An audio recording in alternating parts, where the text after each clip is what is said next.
एक बार फिर से आप सभी का स्वागत है। हम अध्ययन कर रहे हैं तीमुथियुस के नाम पौलुस प्रेरित की दूसरी पत्रिका और अब समय है कि हम उसके पहले अध्याय 15वें वचन से आगे का अध्ययन करें। यहां 15वें वचन से लेकर लास्ट 18वें वचन तक पौलुस लिखते हैं, तू जानता है कि एशिया वाले सब मुझसे फिर गए हैं, जिनमें फिगुलिस और हिरगुमेनेस हैं। उन्हें सिफुरुस के घराने पर प्रभु दया करे, क्योंकि उसने बहुत बार मेरे जी को ठंडा किया और मेरी जंजीरों से लज्जित ना हुआ।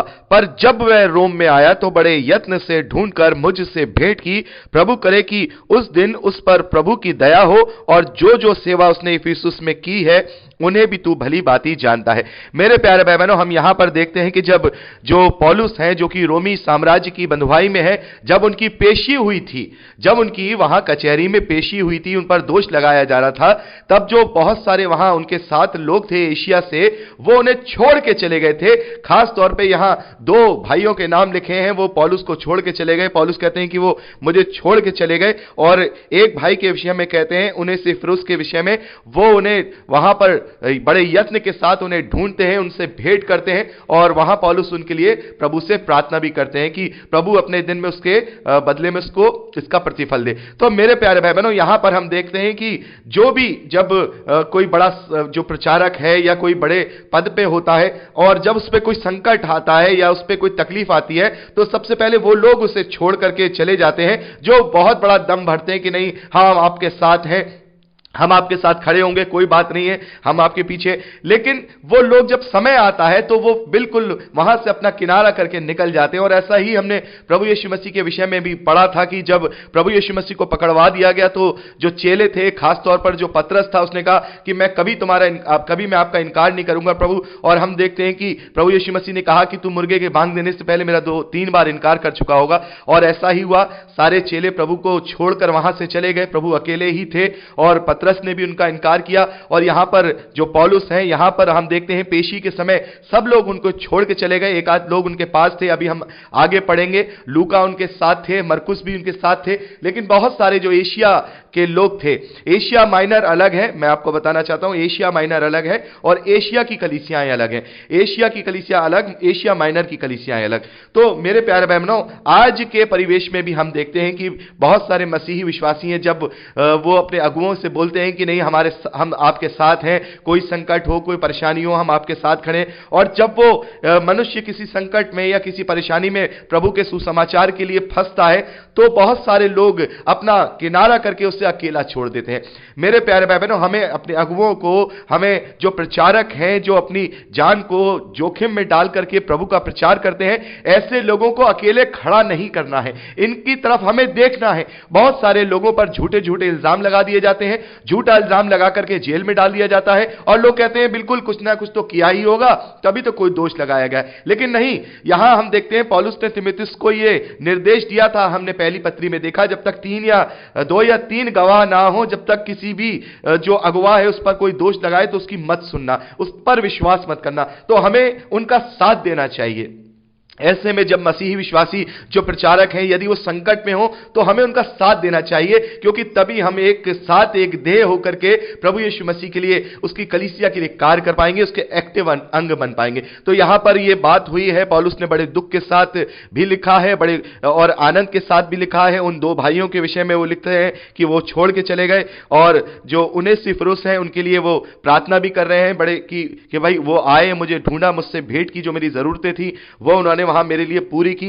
तो मेरे प्यारे भाई बहनों, यहां पर हमने पहला अध्याय कंप्लीट किया, और अब समय है कि हम दूसरे अध्याय पहले वचन से आगे की ओर अध्ययन करें। तो यहां पहले वचन में पौलुस लिखते हैं, इसीलिए हे मेरे पुत्र, तू उस अनुग्रह से जो मसीह यीशु में है बलवंत हो जा। तो यहां पौलुस कह रहे हैं कि इसीलिए हे मेरे पुत्र तीमुथियुस, तू उस अनुग्रह से जो प्रभु यीशु मसीह में तुझ पर हुआ है बलवंत हो जा।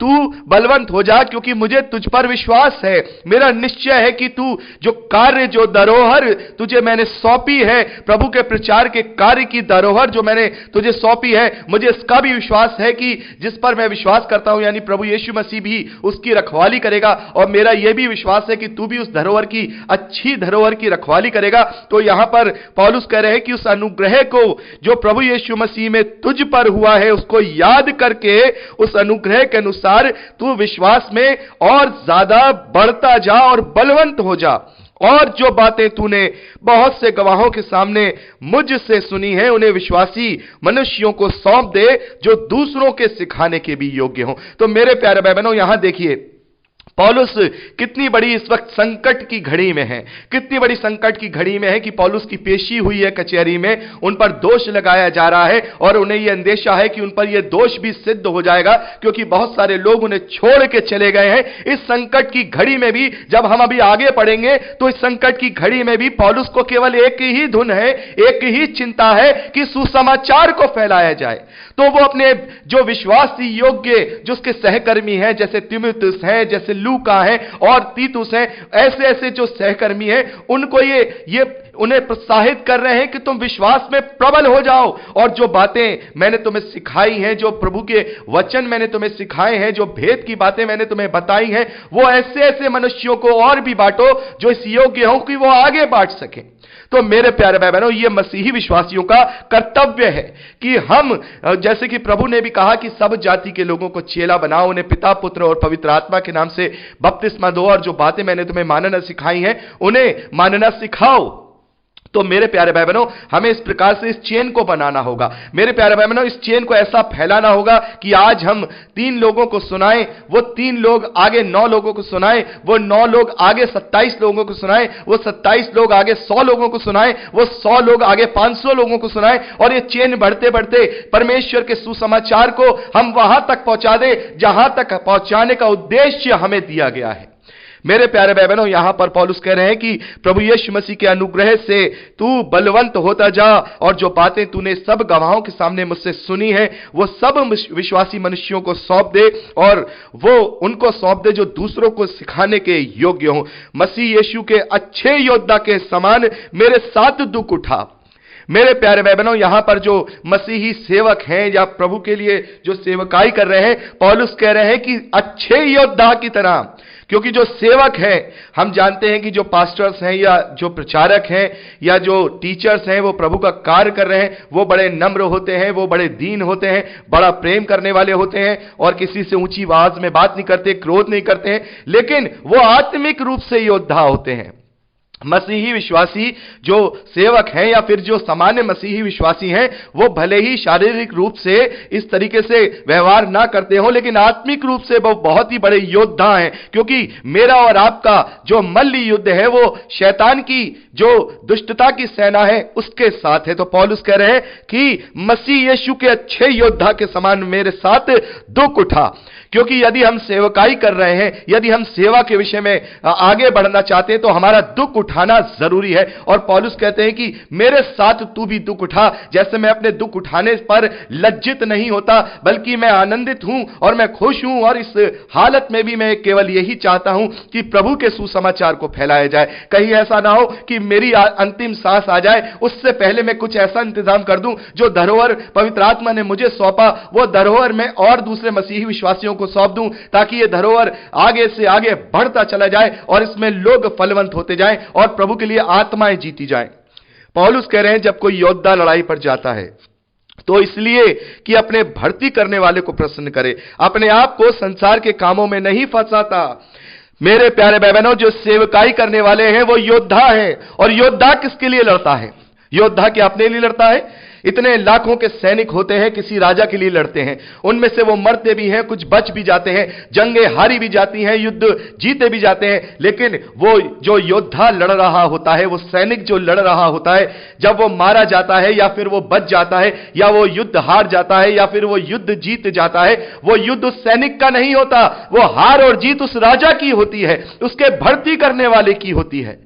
उसकी हार और जीत खुद की नहीं होती, बल्कि उसके अपने राजा के लिए होती है। यदि वो मर भी जाता है तो वो अपने राजा के लिए मरता है, यदि बच जाता है और जीत जाता है तो वो जीत उसके राजा की होती है। तो पौलुस यहां पर कह रहे हैं कि जो योद्धा होता है वो अपने भर्ती करने वाले के लिए कार्य करता है, वो संसार की वस्तुओं में नहीं फंसता, संसार की चीजों में नहीं फंसता, बल्कि वो निष्ठा के साथ अपने भर्ती करने वाले के लिए युद्ध करता है। तो मेरे प्यारे भाई बहनों, ये मसीही सेवकों के लिए संदेश है।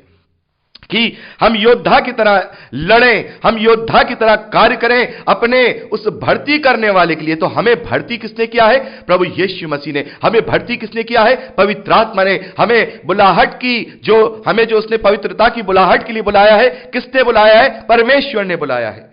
तो हमें इस बात का ध्यान रखना होगा जो मसीही सेवक हैं कि हमें दुनियावी चीजों में नहीं फंसना है। जिसने एक बार उस अपना हाथ हल पे रख दिया, वो अपना हाथ हल से हटा नहीं सकता, फिर वो परमेश्वर प्रभु यीशु के योग्य नहीं है। मेरे प्यारे भाई बहनों, यहां पर पौलुस कह रहे हैं कि तू उस योद्धा के भांति कार्य कर जो अपने भर्ती करने वाले के लिए कार्य करता है और संसार के कामों में नहीं फंसता। आगे पौलुस कह रहे हैं फिर अखाड़े में लड़ने वाला यदि विधि के अनुसार ना लड़े तो मुकुट नहीं पाता। जो किसान परिश्रम करता है, फल का अंश पहले उसे मिलना चाहिए। पौलुस यहां पर एक और उदाहरण दे रहे हैं। पौलुस कह रहे हैं कि जो कुश्ती लड़ने वाला है, यदि वो नियम के हिसाब से कुश्ती ना लड़े, नियमों में रह करके जो कुश्ती के नियम हैं उनके हिसाब से ना लड़े, तो फिर उसको उसमें जीत उसकी घोषित नहीं होती। यानी मुकुट लेने का मतलब है कि उसको जीत देना। तो यदि जो मसीही विश्वासी सेवक हैं, यदि वो विधि के साथ, यानी विधि क्या? सच्चाई और खराई के साथ जो परमेश्वर का वचन है, सच्चाई से उसका प्रचार ना करें, निष्ठा के साथ प्रचार ना करें, तब तक वो के लिए, परमेश्वर के लिए कार्य करने वाले या उसके सेवक नहीं ठहरेंगे। तो मेरे प्यारे भाई बहनों, मुझे और आपको जो मसीह के जो सेवक हैं, उन्हें अपने आप को जांचना होगा कि क्या हम योद्धा की तरह लड़ाई लड़ रहे हैं या फिर हम अपने लिए लड़ाई लड़ रहे हैं। क्योंकि अपने लिए लड़ाई लड़ने वाला योद्धा नहीं होता, धोखा देने वाला होता है। तो हमें अपने लिए नहीं, परमेश्वर के लिए कार्य करना है। हमें इस धरती में इन धरती के चकाचौंध में नहीं फंसना, बल्कि परमेश्वर के कार्य को निष्ठा के साथ पूरा करना है। मेरे प्यारे भाई बहनों, आगे पौलुस कहते हैं, जो मैं कहता हूं उस पर ध्यान दे और प्रभु तुझे सब बातों की समझ देगा। यीशु मसीह को स्मरण रख, जो दाऊद के वंश से हुआ और मरे हुओं में से जी उठा, और यह मेरे सुसमाचार के अनुसार है, जिसके लिए मैं कुकर्मी के समान दुख उठाता हूं, यहां तक कि मैं कैद में भी हूं। पौलुस कह रहे हैं कि मेरी बातों पर ध्यान दे जो मैं तुझे लिख रहा हूं। प्रभु तुझे सब बातों की समझ देगा, तुझे पवित्र आत्मा के द्वारा सब समझा देगा। तू प्रभु यीशु मसीह को स्मरण रख, उस सुसमाचार को स्मरण रख जो तूने मेरे द्वारा सुना है। उस सुसमाचार को स्मरण रख कि प्रभु यीशु मसीह दाऊद के घराने से, उसके वंश में से हुआ, और वो मेरे और आपके पापों के लिए मर गया, वो गाड़ा गया और तीसरे दिन जी उठा। पौलुस कह रहे हैं कि उस सुसमाचार के अनुसार तू अपने प्रभु यीशु मसीह को स्मरण रख। पौलुस कह रहे हैं कि उसी के कारण, उसी सुसमाचार के कारण मैं कुकर्मी होकर के अपने जीवन को जी रहा हूं। यानी एक बंदी गृह में एक कुकर्मी की तरह मैं जेल खाने में अपने जीवन को जी रहा हूं, एक कुकर्मी की तरह क्लेशों को सह रहा हूं। पौलुस कह रहे हैं कि मैं कुकर्मी के समान दुख उठा रहा हूं, यहां तक कि मैं कैद में हूं। और देखिए पौलुस आगे क्या लिखते हैं, परंतु परमेश्वर का वचन कैद नहीं। हालेलुया। पौलुस कह रहे हैं परंतु परमेश्वर का वचन कैद नहीं है। मैं भले ही कैद हूं। पौलुस की धुन देखिए, पौलुस की धुन देखिए। हम कहां हैं, कहां बैठते हैं ऐसे इन प्रेरितों के आगे, हम कहां हैं, इनके आगे कुछ भी नहीं है। इनकी धुन देखिए। मैं और आप अगर इस बात का अंदेशा लेकर के जिएंगे कि बहुत जल्दी मेरा जीवन खत्म होने वाला है, मैं कैद में हूं, मैं कुकर्मियों की तरह जीवन को जी रहा हूं, तो हम झल्लाने लगेंगे। वहां सोचेंगे अरे छोड़ो यार, वचन के बारे में क्या सोचें, प्रचार के बारे में क्या सोचे, यहां तो जिंदगी के ही लाले पड़े हुए हैं। लेकिन पौलुस कह रहे हैं मैं कैद में हूं, मैं तकलीफ में हूं, मैं परेशानी में हूं उस सुसमाचार के खातिर, लेकिन वचन कैद में नहीं है। हालेलुया। वचन कैद में नहीं है। आज चाहे मुझे कुछ हो भी जाए, आज चाहे मैं जिंदा रहूं ना रहूं, लेकिन वचन जिंदा है, वचन जिंदा था, वचन जिंदा रहेगा। हालेलुया। पौलुस कह रहे हैं कि वचन कैद में नहीं है। पौलुस कह रहे हैं वचन कैद में नहीं है। इस कारण मैं चुने हुए लोगों के लिए सब कुछ कहता हूं कि वह भी उस उद्धार को जो मसीह यीशु मसीह में है अनंत महिमा के साथ पाए। यह बात सच है कि यदि हम उसके साथ मर गए हैं तो उसी के साथ जी भी उठेंगे। यदि हम धीरज से सहते रहेंगे तो उसके साथ राज्य भी करेंगे। यदि हम उसका इनकार करेंगे तो वह भी हमारा इनकार करेगा। यदि हम अविश्वासी भी हों तो भी वह विश्वास योग्य बना रहता है, क्योंकि वह आप अपना इनकार नहीं कर सकता। तो मेरे प्यारे भाई बहनों, यहां पर हम पौलुस की धुन को देख सकते हैं कि वो किस प्रकार से परमेश्वर के राज्य को फैलाने के लिए चिंतित है। उसे अपने जीवन का चिंता नहीं है, उसे अपने आगे आने वाले जो उसके पास ऊपर जो संकट आया हुआ है उसकी चिंता नहीं है, बल्कि वो कह रहा है कि पौलुस कैद में है, लेकिन वचन कैद में नहीं है। इसलिए मैं तुम्हें ये सब जो चुने हुए लोग हैं उन तक ये वचन दे रहा हूं ताकि तुम आगे उस वचन को फैला पाओ, क्योंकि यह बात सच है, यदि हम प्रभु यीशु मसीह के साथ मर गए हैं तो फिर उसके साथ जी भी उठेंगे। ये क्यों है? ये किस आशा के साथ है? ये कौन से विश्वास के साथ है कि हम अपनी मृत्यु का भी भय नहीं रखते, मसीही विश्वासी क्लेशों का भी भय नहीं रखते, वो किसी से डरते नहीं है, क्योंकि वो उस आशा पर विश्वास करते हैं कि जैसे वो हमारे पापों के लिए मरा और हम भी उसके साथ मरे, जैसे वो तीसरे दिन जी उठा, वैसे ही हम भी अनंत जीवन के लिए प्रभु यीशु मसीह के समान अनंत जीवन के लिए जी उठेंगे। Hallelujah, hallelujah. तो यहां पर जो पौलुस कह रहे हैं कि मैं कैद में हूं लेकिन वचन कैद में नहीं है, क्योंकि हम उसके साथ भले ही जैसे मरे हैं वैसे ही हमारा विश्वास है कि हम उसके साथ जिएंगे भी। यदि हम धीरज से सहते रहेंगे तो उसके साथ राज्य भी करेंगे। तो हमें अंत तक धीरज धरना है। प्रभु यीशु मसीह ने कहा कि जो अंत तक धीरज धरा रहेगा उद्धार उसी का होगा। तो पौलुस यहां पर कह रहे हैं यदि हम सहते रहेंगे, हम अगर परेशानियों को उनसे लड़ते रहेंगे, जूझते रहेंगे, तो फिर हम उसके साथ राज्य भी करेंगे। और यदि हमने उसका इनकार कर दिया तो वो भी हमारा इनकार कर देगा। प्रभु यीशु मसीह हमारा इनकार कर देगा। यदि हम अविश्वासी भी हों तो भी वो विश्वासी योग्य बना रहता है, क्योंकि वह अपना इनकार नहीं कर सकता। तो मेरे प्यारे भाई बहनों, यहां पर हमने दूसरे अध्याय को भी माफ कीजिएगा, यहां पर हमने दूसरे अध्याय उसके 13वें वचन तक का अध्ययन किया है। और मैं चाहूंगा कि अब आगे का जो अध्ययन है वो मैं आपके लिए परसों रिकॉर्ड करूं, क्योंकि कोशिश करूंगा इसको मैं पूरा दूसरा तीमुथियुस इस अगले पार्ट में मैं कंप्लीट कर दूं। तो प्रभु आप सबको बहुत आयत की आशीष दे, अपने वचन में बढ़ाए।